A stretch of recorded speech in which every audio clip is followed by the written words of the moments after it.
बिस्मिल्लाहिर्रहमानिर्रहीम। आज एक्सरसाइज 4.6 का क्वेश्चन नंबर 2 हमने स्टार्ट करना है।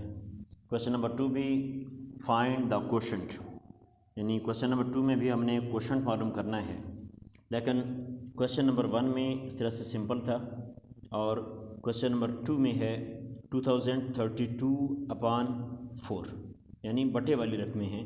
ये आम सिंपल ज़बान में हम इसे बटा कहते हैं, यानी 2032/4 2032/4।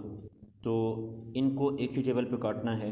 अब ये दोनों 2 के पहाड़े पर कटते हैं, जिस तरह ये 2 2 ज़र 4 और ये आपके पास 2 1 ज़र 2, 0 का 0 लगेगा। फिर ये 2 1 ज़र 2 होता है, ये 3 है, 1 रह रहा है, 1 इस 2 के सामने आएगा तो 12 बन जाएगा, 2 6 ज़र 12, यानी आपके पास रकम आ गई 1016/2। अब मज़ीद इनको हम काट सकते हैं, 2 के टेबल पे मज़ीद करते हैं, 2 1 ज़र 2 और ये आपके पास 2 5 ज़र 10। अब आगे है आपके पास 2 5 ज़र 10 हुआ, आगे 1 है और हम टेबल पढ़ रहे हैं 2 का, रकम में हमारे पास है 1। जब हम जिस चीज़ का टेबल पढ़ रहे हैं, जिस इंटीजर का टेबल पढ़ रहे हैं, उससे आपके पास जो रकम आ जाती है वो छोटी हो तो हम रकम में 0 लगाते हैं, फिर उसके साथ दूसरा इंसावी मिलाते हैं। 1 के साथ 6 भी मिलाएंगे तो ये 16 बन जाएगा, 2 8 ज़र 16, यानी आपके पास आंसर आ गया 508। यहाँ पर एक बात का ख्याल हो, अब इसमें तो कोई साइन नहीं है तो प्लस है, इधर भी कोई साइन नहीं है तो प्लस है।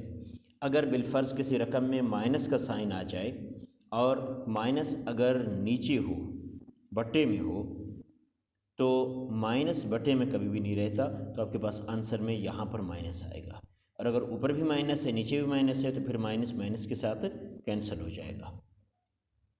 आपके पास जिस तरह से इससे अगले एक पार्ट है 16, पार्ट नंबर 2 है क्वेश्चन नंबर 2 का, 16/-4, 16/-4। इनको हम 2 के टेबल पे भी काट सकते हैं, डायरेक्ट 4 पे भी काट सकते हो।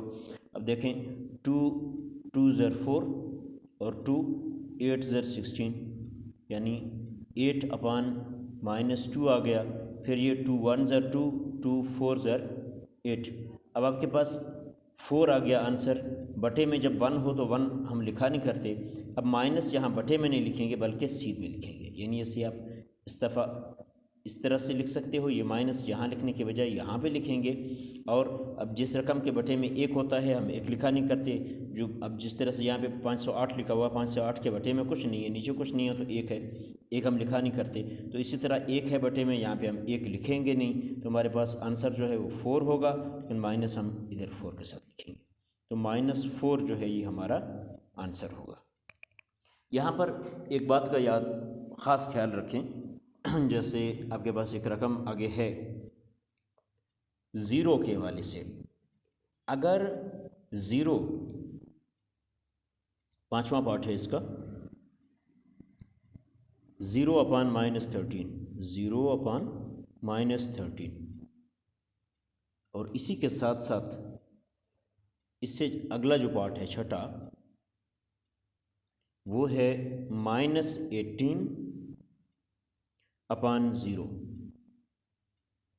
0 के बटे में कुछ भी आ जाए, कोई भी रकम हो, तो ये आपके पास आंसर बराबर होता है 0 के हमेशा, यानी ये है 0/-13 का मतलब है 0 डिवाइडेड बाई -13।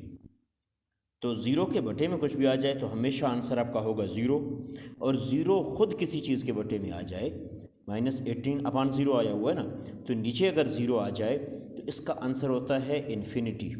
ये इन्फिनिटी के सिंबल हम डाल देते हैं, इन्फिनिटी, यानी इम्पॉसिबल टू सॉल्व, ना हल पजीर, ना हल होने के काबिल।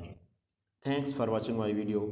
और अगर आप पहली मरतबा मेरी वीडियो देख रहे हैं तो वीडियो को लाइक ज़रूर कर दें और चैनल को सब्सक्राइब कर दें, ताकि मेरी हर नई आने वाली वीडियो का नोटिफिकेशन सबसे पहले आपको मिले।